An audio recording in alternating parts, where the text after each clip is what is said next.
வணக்கம் பிரியமானவர்களே, நீங்க பார்த்த இந்த வீடியோ ஒரு தெளிவான விளக்கத்தை உங்களுக்கு கொடுத்திருக்கும். எத்தனை மக்கள் இன்று இப்படியான ஒருவரா இந்த இடத்துல இருக்காங்க? வெளி வேஷக்காரர் என்று கூட நான் சொல்லலாம். ஒரு போலியான தோற்றத்தை இந்த தன்னுடைய முகத்திலே காண்பிக்கிற ஒருவராய் பல கவலைகள், பல வருத்தங்கள், பல வேதனைகள், பலவிதமான ஒரு அழுத்தத்தை சந்திக்கிற ஒரு நபர். அந்த நபர் அப்படியான சூழ்நிலையிலே தன்னுடைய வாழ்க்கை இந்த இடத்துல இருப்பதை காண்பிக்காமல் நான் சந்தோஷமாக இருக்கிறேன் அல்லது என்னுடைய வாழ்க்கை ஆசீர்வாதமான ஒன்றா இந்த இடத்துல இருக்கிறது என்று எத்தனை பேர் வெளி வேஷக்களை தன் வாழ்க்கை இந்த இடத்துல காட்டுகிறவரா இருக்காங்க? மன்னித்துக் கொள்ளுங்கள், ஒருவேளை நீங்க அப்படியான ஒருவராய் இந்த இடத்துல இருக்கலாம். உங்களுடைய குடும்ப சூழ்நிலைகளை மறைக்கிறவராய், உங்களுடைய பொருளாதார சூழ்நிலைகளை இந்த இடத்துல மறைக்கிறவரா, உங்களுடைய வாழ்க்கை பலகீனங்களிலே, தனிமை உணர்விலே, தவிப்பிலே இருக்கு. ஆனா எல்லாமே அருமையானவாய் இருப்பதை போல நீங்க எத்தனை பேர் காமிக்கிறீங்க? தயவு செய்து என்னை மன்னித்துக் கொள்ளுங்க. ஆனா இதுதான் தேவன் உங்களோடு இந்த நேரம் பேச விரும்புகிறதா இருக்குமே. ஆனால் நான் அதற்கு இல்லை என்று எப்படியாக சொல்வேன்? எனவே நீங்க உங்களுடைய வாழ்க்கையானது சோதிச்சு பாருங்க. நீங்க யாரா இருக்கீங்க? எப்படியான ஒருவராய் நீங்கள் உங்களுடைய வாழ்க்கையானது இடத்தில் வாழ்ந்து கொண்டிருக்கிறீர்கள்? நேரடியாக உட்புறம் என்னவோ அது வெளிப்புறத்திலே காட்டுகிறவராகவா, அல்லது உட்புறத்திலே வலியை, வேதனையை, பிரச்சனையை சுமந்து கொண்டு வெளிப்புறத்தில் எல்லாமே ஆசீர்வாதமாய், எல்லாமே சிறந்ததா இருப்பதை போல காண்பிக்கிற வெளிவேஷக்காரராய் இருக்கிறீர்களா? எனவேதான் இந்த புதன்கிழமை, இந்த நாள் தேவன் மக்களுடைய வாழ்க்கைக்கு வழி நடத்துதலை கொடுக்கும்படியாக வாய்ப்பை பெற்றவர்களாய் இந்த இடத்துல இருக்கிறார்கள். சற்று நேரத்துக்கு முன்பாக இந்த இடத்துல முடிந்த கூட்டம் அதுதான் இந்த இடத்துல மக்களுக்கு நாங்கள் கற்றுக் கொடுத்தது. ஆண்டவராக இயேசு எப்படியாக அவர் உரத்த சத்தமாய் ஜனங்களுக்கு வாய்ப்பாளவை கொடுத்தாரோ, இங்கு எருசலேமிலே காத்திருங்கள், இந்த இடத்துல எருசலேமிலே காத்திருங்கள். ஆம், அவர் இந்த இடத்தில் வாக்குத்தத்தம் பண்ணப்பட்டது நிறைவேறும்படியாக தன்னுடைய சீஷர்களுக்கு கொடுத்த கட்டளை எருசலேமிலே காத்திருக்கும்படியாக.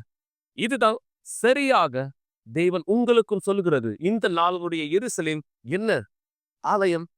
தேவனுடைய ஆலயத்திலே அவருடைய வார்த்தையை, அவருடைய வழிகளை கீழ்ப்படுகிற ஒருவராய் நீங்கள் காத்திருக்கும் பொழுது, அவருடைய சத்தத்திற்கு கவனம் கொடுக்கிறவராய், அவருடைய விருப்பத்தை செய்கிறவராய் உங்களுடைய வழிகளை நீங்கள் நகர்த்தும் பொழுது தேவன் அவருடைய வாக்கு தத்தத்தை முழுமையாக்குகிறார். அவராலே வாக்களிக்கப்பட்ட பரிசுத்த ஆவியானவர் உங்களுடைய வாழ்க்கையின் மீது வந்து இறங்கும்படியாக. எனவேதான் இந்த ஞாயிற்றுக்கிழமை நீங்கள் எந்த வேலை இருந்தாலும் அதை எடுத்து ஓரவை. காலை 9:30 மணிக்கு எங்களோடு கூட இந்த இணைந்திருக்க போகிறீர்கள். தேவன் நமக்காக கொடுத்த வார்த்தையை கீழ்ப்படிவதன் அடையாளமாய் பெந்தெகோஸ்தே என்னும் நாளிலே, ஆம், இந்த நாளிலே மேல் வீட்டறையிலே எப்படியாய் விசுவாசத்தோடு இணைந்திருந்த மக்கள் பரிசுத்த ஆவியினுடைய அபிஷேகத்தை பெற்றவராய், தேவனுடைய பாஷையை இந்த அந்நிய பாஷையை பேசினவராய் இந்த ஆசீர்வதிக்கப்பட்டார்களோ, அபிஷேகம் பண்ணப்பட்டார்களோ, அதே வாய்ப்பு உங்களுக்கும் கிடைக்கும்படியாக. எனவே இந்த ஞாயிற்றுக்கிழமைக்காய் உங்களை நீங்கள் தயார்படுத்திக் கொள்ளுங்க. பாசம், இது சாத்தியமா? நான் பரிசுத்த ஆவியை பெற முடியுமா? தேவனோடு என்னுடைய வாழ்க்கை இதத்தில் பலப்படுத்தப்பட முடியுமா? பல கேள்விகள் உங்களுக்குள்ளாக இருக்கலாம். தேவன் அவருக்கு இந்த பிரியமானவர்களாய் இருக்கிற ஒவ்வொருவரையும் ஆசீர்வதிக்கிறார். எப்படிதான் தேவனுக்கு பிரியமா இருக்கிறது?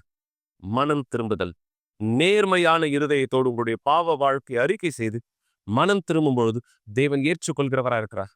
நீங்க சாட்சியில இதை பார்க்க முடியும். நான் விரும்புறேன். ஒரு அழிக்கப்பட்ட வாழ்க்கையோடும் தவறான பாதையில இந்த சென்று கொண்டிருந்த ஒரு நபர், இன்னும் தெளிவா சொல்லணும், தேவனுடைய விருப்பத்துக்கு நேர் எதிர் திசையிலே சென்று கொண்டிருந்தவர் எப்படி தேவனுடைய வழி அறிந்து கொண்டா? தேவனுடைய ஆவியினாலே நிரப்பப்பட்டார். இவருக்கு பரிசுத்தாவி கொடுக்கப்பட முடியுமானால் தேவன் ஏன் உங்களுக்கு செய்ய முடியாது? இந்த சாட்சியை பாருங்கள். குழந்தை, நான் லூசிஃபரை வணங்கி கொண்டிருந்த ஒரு ஆளா இருந்தேன். நான் அவனோட உடன்படிக்கையும் செய்திருந்தேன். நான் அவனை முழு உடம்போடும் முழு ஆத்மாவோடும் முழு ஆவியோடும் பின்பற்றேன்.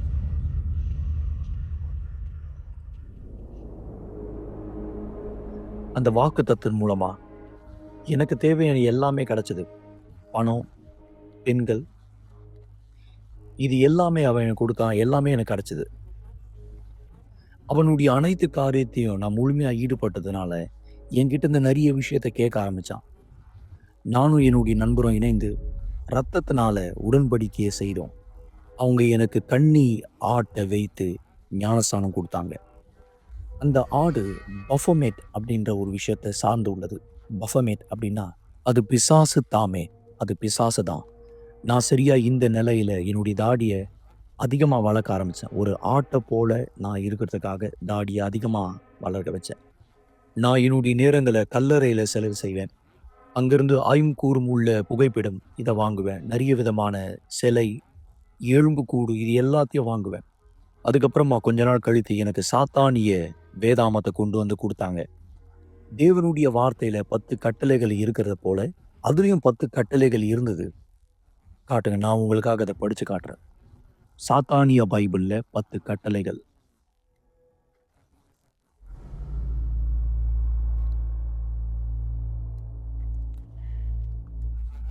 உன்னை நீ நேசித்து மற்றவர்களை முழு பலத்தோடு வெறுப்பாயாக. எல்லா வருஷத்திற்கு மீது உன்னை நீர் அன்பு கூர்ந்து உன்னை நீயே தெரிந்து கொள். சாத்தானுடைய நாமத்தை தூஷணமாய் பயன்படுத்த தேவையில்லை. உனக்கு மரியாதையும் சிறு பிள்ளைகளையும் மிருகங்களையும் பார்த்துக்கொள். இப்ப படிச்ச எல்லாமே ஒரு சுத்தமான ஒரு பொய். நான் இதனால சிறு பிள்ளைகளையும் மிருகங்களையும் வெறுக்க ஆரம்பிச்சேன். நான் மிருகங்களை வச்சோ இல்லை சிறு பிள்ளைகளை வச்சோ எந்த விதமான சடங்கு செய்யல. ஆனா எனக்கு அவங்கள பிடிக்காது. நான் அவனுடைய வார்த்தைக்கு முழுமையா கீழ்ப்பட்டேன். அவனுடைய கட்டளைக்கு நான் கீழ்ப்படிந்து நடந்து கொண்டேன். நான் திட்டம் போட்டேன். ஒரு பீடத்தை பிசாசுக்காக உருவாக்கத்துக்காக நான் திட்டம் போட்டேன். பிசாசுக்காக ஒரு கோயிலை கட்டக்கூட நான் யோசித்தது உண்டு. நான் பிசாசுக்காக அந்த கோயிலை கட்ட நிறைய தங்கத்தை சேர்த்து வைத்திருந்தேன். இயேசுக்காக கட்டப்பட்ட இடத்தை விட நான் இது அதிகமாக கட்ட ஆசைப்பட்டேன். சாத்தானுக்காக இந்த கோயிலை நீங்க கட்ட ஆசைப்பட்டீங்க, ஆண்டவரை எதிர்த்து நிற்கிறதுக்காக இல்ல? ஆமா, சரிதான். நான் அவரை தூஷணமா பேசியிருக்கேன். ஆண்டவரை ஒரு முறையும் நான் அவரை அதிகமா அவமானப்படுத்துவேன். எல்லா மோசமான விஷயம், அருவருப்பான விஷயம், தேவனை பிரியப்படுத்தாத விஷயத்த செய்வேன். நான் பிறந்தது தேவனுக்காக ஊழியம் செய்யற குடும்பத்துல தான் நான் பிறந்தேன். அப்படிப்பட்ட ஒரு குடும்பத்துல தான் நான் பிறந்தேன். என்னுடைய அப்பா எனக்கு வேதாமத்திலிருந்து எடுத்த பேர் தான் வச்சாரு, தாவீது, இஸ்ரவேலுடைய ராஜா. ஆனாலும் கூட நான் பிசாசை தான் வணங்கிட்டு இருந்தேன். நான் அங்கதான் ஏமாற்றப்பட்டேன். ஏன்? பிசாசு மிகவும் அழுக்கானவன், மரியாதை இல்லாதவன். அவன் ஒரு கரத்துல உங்களுக்கு கொடுக்கறானா, அவன் வேறு ஒரு கரத்தினால உங்ககிட்ட கொடுத்த ஒன்னை எடுத்துக்கொள்வான். அந்த நிலையில தான் என்னுடைய வாழ்க்கையில பிரச்சனைகள் எழும்ப ஆரம்பிச்சது. அங்கதான் என்னுடைய வாழ்க்கையினுடைய மோசமான நிலை தொடங்க ஆரம்பிச்சது. கவலை, தூக்கமின்மை, தூக்கம் வராது, மன அழுத்தம் வர ஆரம்பிச்சது. குரலை கேட்க ஆரம்பிச்சேன், ஆவியினுடைய குரலை. ஒரு பழமொழியில சொல்லுவாங்க, என் வாழ்க்கை நரகத்தில் போய் கொண்டிருக்கிறது.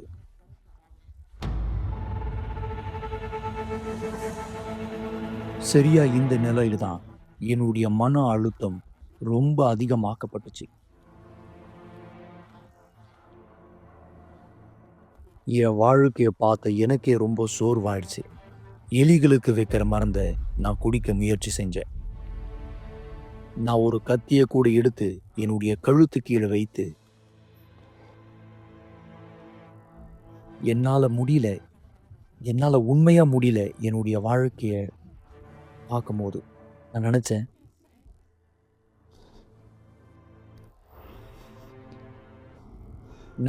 என்னுடைய வாழ்க்கையை நான் எடுத்துட்டேன்னா எல்லாமே முடிஞ்சிடும், சரியாயிடும். நான் சமையல் அறைக்கு போனேன்.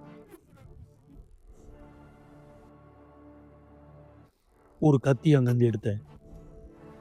என்னுடைய கழுத்து கீழே நான் வச்சேன். என்னால் அதை செய்ய முடியல. என்னால் இனிமேலும் இந்த வாழ்க்கையில வாழ முடியாது. இனிமேலும் நான் பொறுத்து கொண்டது போதும். நான் இறந்து போனா நல்லா இருக்கும்னு நினைச்சேன். என்னுடைய வாழ்க்கையை நானே முடிச்சிடலாம்னு நினைச்சேன். நான் சரியா இந்த நிலையில இருக்கும்போது என்னுடைய நண்பர் ஒருத்தர், உண்மையா சொல்லப்போனா அவர் என்னை கைவிட்டதே கிடையாது. எனக்காக போராடாம நிறுத்தின நாளே கிடையாது அவர். நான் வரமாட்டேன்னு சொல்லியும் கூட அவர் எனக்கு அழைப்பு கொடுத்தார் ஆலயத்துக்குள்ள நான் வர. அவர் என்னை கைவிட்டதே கிடையாது. அவர் எனக்காக போராட நிறுத்தின நாளே கிடையாது. ஒரு நாள் நான் என்னுடைய வீட்டுக்குள்ள இருக்கும்போது எனக்குள்ள ஒரு பெரிய ஒரு ஆசை வந்தது. பெரிய ஆசை. நான் ஆலயத்துக்கு போகணும்னு. நான் ஆலயத்துக்கு போனேன்.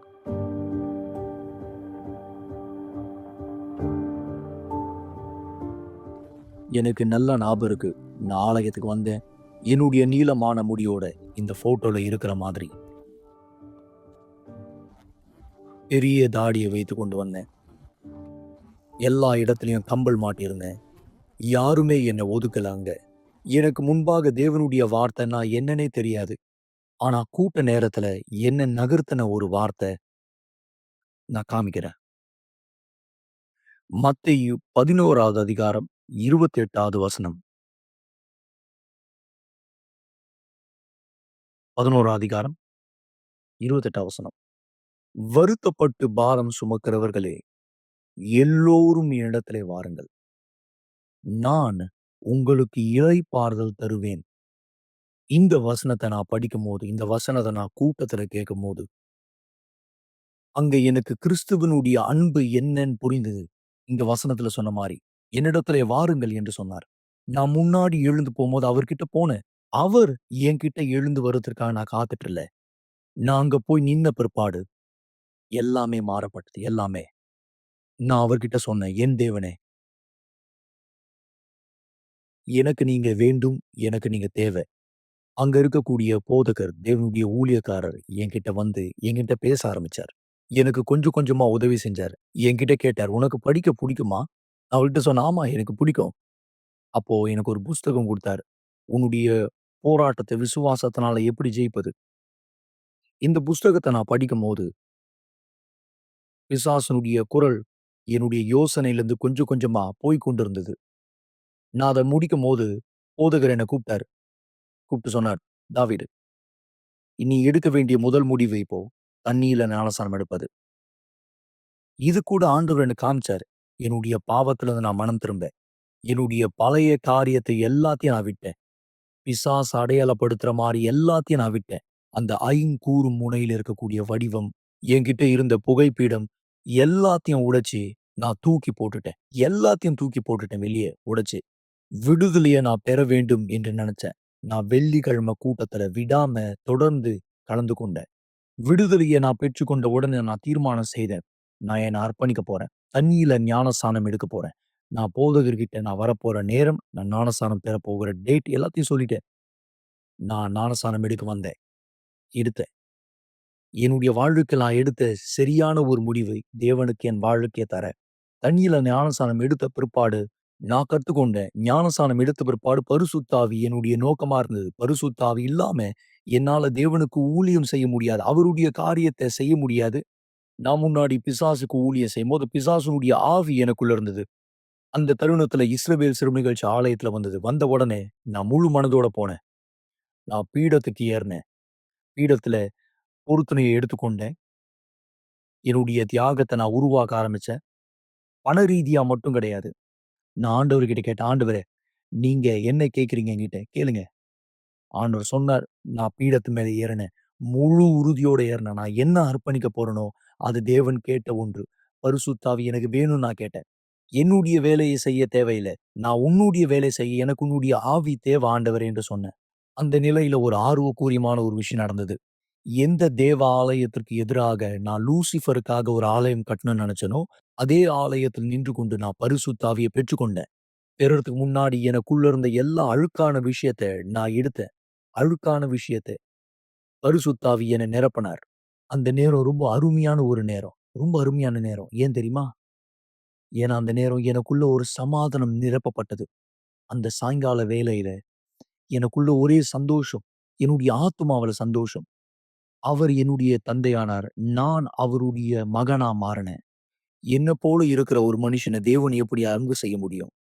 எப்படி அவரால் அன்பு செய்ய முடியும்? என்ன போல இருக்கிற மனுஷன? Eu encontrei teus altares, Senhor, Rei meu e Deus meu.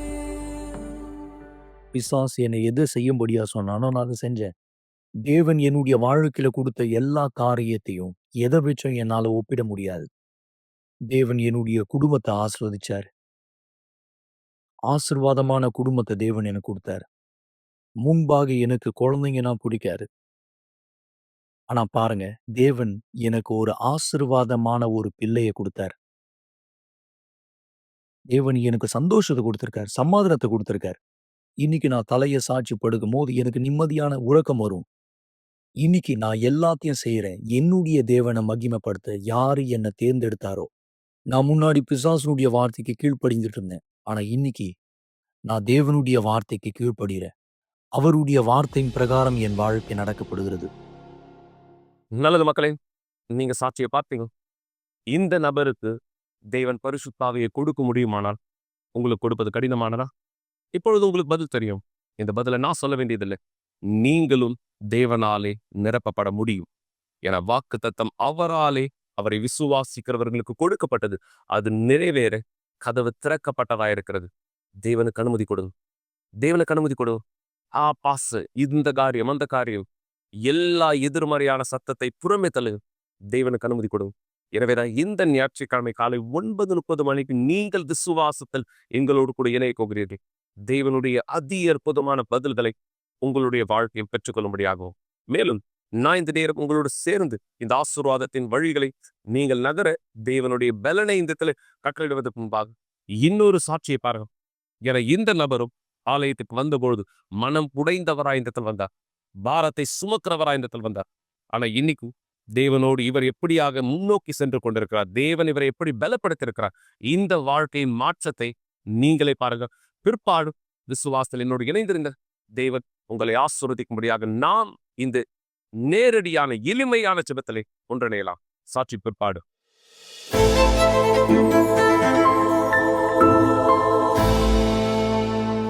என்னோட பேர் அந்தோனி. நான் கிளாஸ்ரோட்லேருந்து வரேன். என் பண வாழ்க்கை வந்து ஆசீர்வாதமாக இருக்குது. என் வீடு, என் பிள்ளைங்களும், எங்கள் குடும்பமும் நாங்கள் ஆசீர்வாதமாக இருக்கோம். ஆனால் வந்து இது போல் வந்து முன்னாடி இல்லை எங்கள் வாழ்க்கையில். ஆனால் எல்லா கஷ்டத்தையும் நான் பார்த்துருக்கேன். ஆனால் கஷ்டம்னா என்னன்னாக்கா, சாப்பிட்றதுக்கு உண்மையிலே சொன்ன மாதிரி யாரும் எங்களுக்கு உதவி செய்கிறதுக்கு யாரும் கிடையாது. ஆனால் ஒவ்வொரு நாளும் நான் வந்து வேலைக்கு போனால் தான் என் குடும்பம் வந்து சாப்பிட முடியும். ஆனால் யாருன்னா வந்து பசங்க வந்து சின்ன பசங்க, அவங்களும் படிக்கிறாங்க. மனைவி வந்து வேலைக்கு போக மாட்டாங்க. நான் ஒருத்தர் வேலைக்கு போயிட்டு சம்பாரித்து வீட்டு வாடகை கட்டணும். அப்போ வந்து என்னன்னாக்கா சம்பளம் வந்து 3000 ரூபா, 4000 ரூபா, 5000 ரூபா, அதுக்கு மேலே கிடையாது. ஆனால் நான் சொல்கிறது வந்து 20 வருஷத்துக்கு முன்னாடி. இப்போ வந்து என்னன்னாக்கா என்னோட வாழ்க்கையில் வந்து எவ்வளோ துன்பங்களும் துக்கங்களும் வேதங்களும் பார்த்துருக்கேன். ஆனால் அதெல்லாம் மீண்டு வந்ததுனாக்கா இந்த சபையை கண்டடைஞ்சிட்டு தான் நான் வர முடிஞ்சது. இதுக்கு முன்னாடி வந்து இதுக்கு வர்றதுக்கு முன்னாடி அது போல் இல்லை.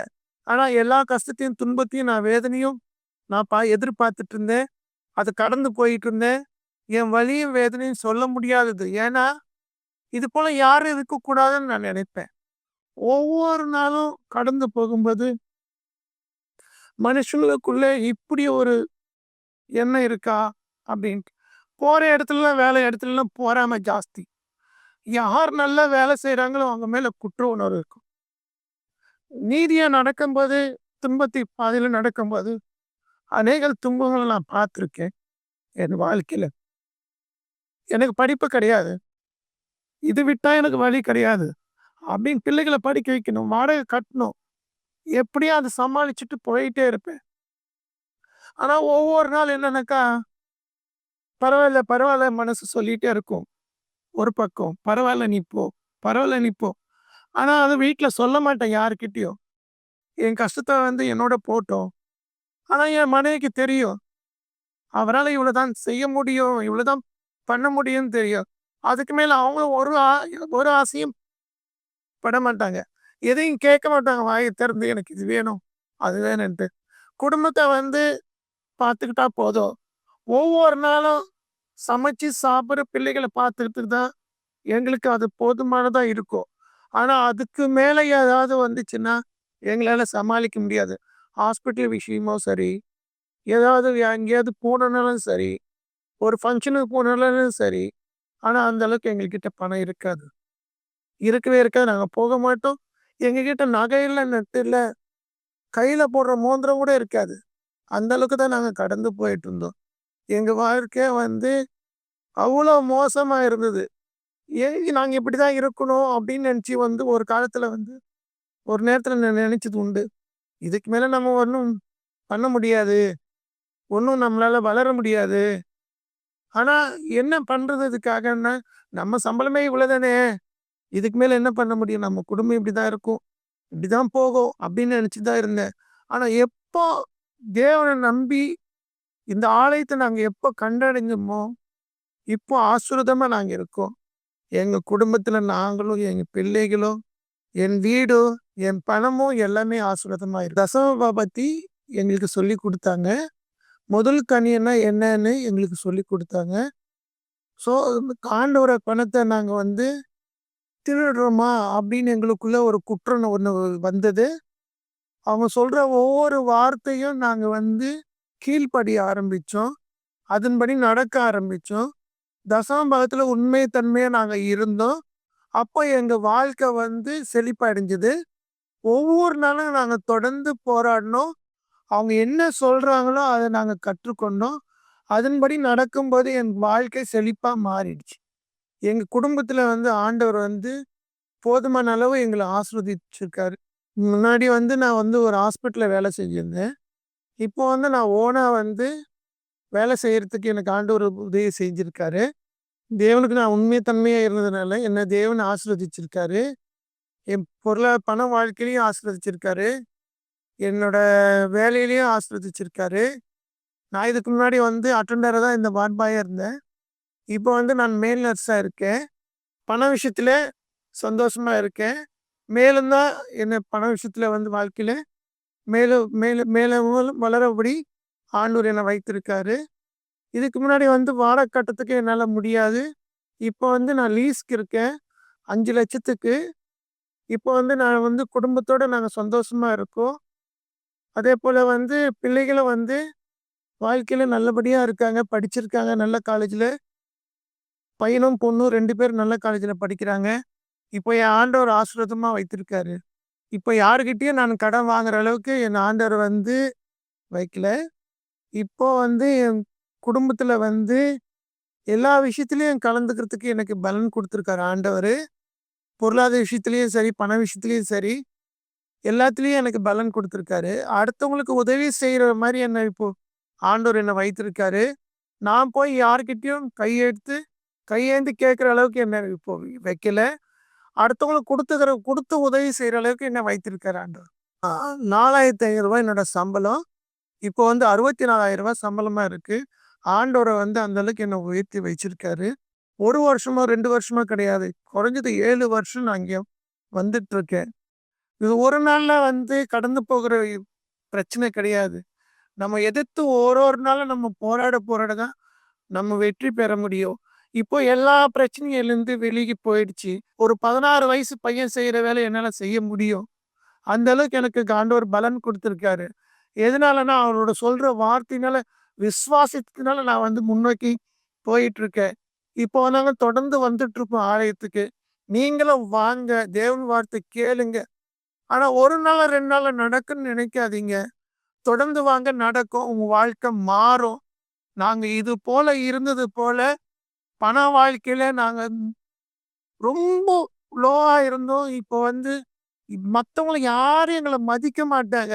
இந்த ஆலயத்துக்கு நாங்க தெரிஞ்ச பிறகு, இந்த ஆலயத்துக்கு நாங்க முன்னோக்கி போகும்போது, ஆண்டவர் இடத்துல நாங்க வந்து கீழ்ப்படியும்போது, தசமபாகத்துல எல்லாத்துலயும் நாங்க முன்னோக்கி போகும்போது தான், எங்களுக்கு ஆண்டவர் வந்து பண வாழ்க்கையில மேலும் வைத்திருக்காரு. இப்போ வந்து எங்க வாழ்க்கையில யாருகிட்டயும் கையேந்தி நாங்க கேட்கிற அளவுக்கு இல்ல. நாங்க குடுக்குறவங்க இடத்துல இருக்கோம் தவிர, வாங்குற இடத்துல இல்லை. ஆனா அதே போல வந்து நான் சைக்கிள்ல இருந்தேன். சைக்கிள் ஓட்டிட்டு இருந்தேன். இப்போ எங்களுக்கு 3 வண்டி இருக்கு. ஸ்கூட்டர். இப்போ ஓட்டுறதுக்கு ஆள் இல்லாம இருக்கு.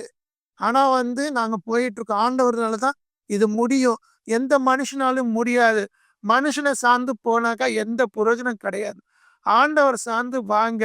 தேவன் வார்த்தை கேளுங்க. அதன்படி நடங்க.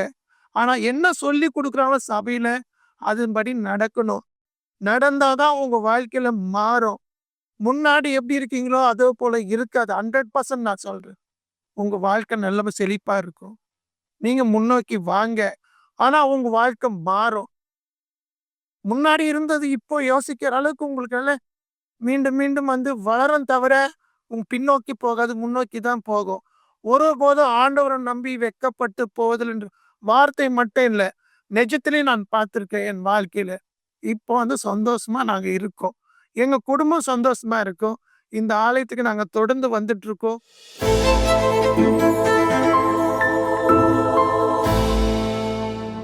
ஒருவரும் உங்களுக்கு வெளிச்சத்தின் நாளை கொடுக்காவிட்டாலும், உங்களுடைய சத்தத்தை கேட்பதே பாரமாக தோன்றினாலும், உங்களுக்கு தேவையான பலத்தையும் நம்பிக்கையும் பெறுவதற்கான ஒரே வழி ஜெபம். தயவு செய்து உங்களுடைய கண்களை மூடியிருங்கள். இது ஜெபத்தின் நேரமா இருக்கிறது.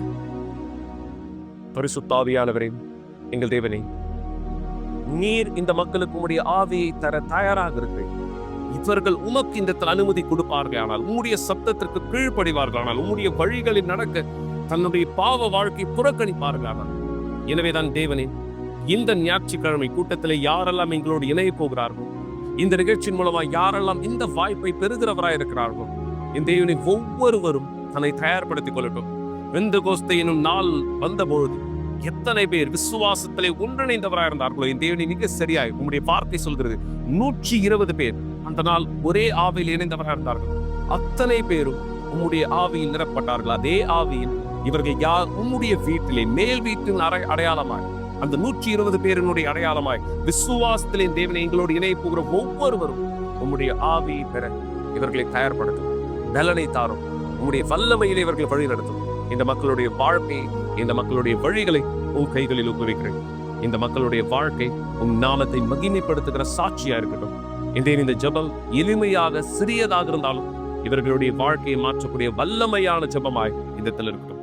இந்த நபரை ஆசீர்வதிக்கிறேன். உன் கைகளில் ஒரு வாழ்க்கையை படைக்கிறேன். இயேசு கிறிஸ்துவின் பெயரால் பரிசுத்த ஆவியானவரே, ஆமென். தேவன் உங்களோடு கூட இருக்கிறார். அவருடைய ஆவி உங்களை நிரப்ப தயாராக இருக்கிறது. வாசலை திறந்து யார் நீங்கள் அவருக்கு அனுமதி கொடுக்க உங்களை தயார்படுத்துகிறீர்களோ, தேவன் உள்ளே நுழைய தயாரா இருக்கார். மக்களே, பரிசுத்த ஆவியானவர் தேற்றவாளன் உங்களுக்குள்ளாக வந்து சகல சத்தியத்திலும் உங்களுடைய வாழ்க்கையானதை வழி நடத்தும்படியாக அனுமதி கொடுங்கள். தேவன் மாறாத தேவன். நாளை கூட்டத்திலே அன்பின் சிகிச்சையாய் உங்களுடைய குடும்பம், உங்களுடைய உறவு, உங்களுடைய திருமணம் எல்லாவற்றை ஆசீர்வதிப்போம். குறிப்பாக நீங்கள் யார் திருமணமானவரோ உங்களுக்கான சிறந்த வழிநடத்தல் ஆலோசனையும் நாங்கள் கொடுக்க போகிறோம். தவறவிடாதீர்கள். நாளை உங்களுடைய திருமண வாழ்க்கையும் அன்பின் வாழ்க்கையும் ஆசீர்வதிக்க இரவு 7 மணி கூட்டத்தில் எங்களோடு கூட இணையுங்கள். தேவன் உங்களோடு இருப்பாராக.